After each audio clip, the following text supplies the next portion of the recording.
It's not that you outsmarted them. It's that you did it while they were watching. It's that you pulled off the greatest magic trick in history, not in spite of their attention, but because of it. Every moment they spent obsessing over your left hand was a moment you could work freely with your right. Every conclusion they drew about your visible actions was cover for your invisible operations. They're going through your history now, aren't they? Reviewing everything with new eyes, trying to find the moments they missed, the signs they overlooked. But here's what they still don't understand. Even now, even in their revelation, they're still only seeing what you're allowing them to see. The full scope of what you've built, the complete picture of what you've become, that's still beyond their perception. They're like children who just discover that adults speak in code, not realizing there are levels to the code they haven't even imagined. The most painful part for them isn't the deception, it's the elegance of it. You didn't break any rules. You didn't lie, cheat, or steal.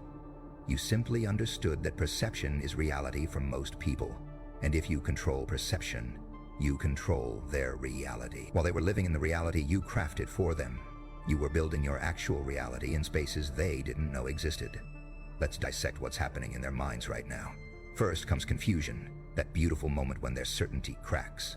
They were so sure they had you figured out, so confident in their assessment of your situation. Now they're questioning everything, wondering what else they missed, what other assumptions they made that were completely wrong. This confusion isn't just about you. It's about their own judgment, their own intelligence, their own ability to read reality. Next comes the anger, but it's a special kind of anger, the kind that comes from realizing you've been played, not by someone else, but by your own ego. They're angry at you for the misdirection, sure, but they're angrier at themselves for falling for it. They pride themselves on being smart, on being observant, on being able to read people. Your success doesn't just challenge their perception of you, it challenges their perception of themselves. Then comes the desperate need to minimize what you've accomplished. They'll say it was luck. They'll say it was timing. They'll say anything except admit that you orchestrated something they couldn't see coming. They'll try to retroactively claim they knew all along, that they saw the signs, that they weren't really fooled.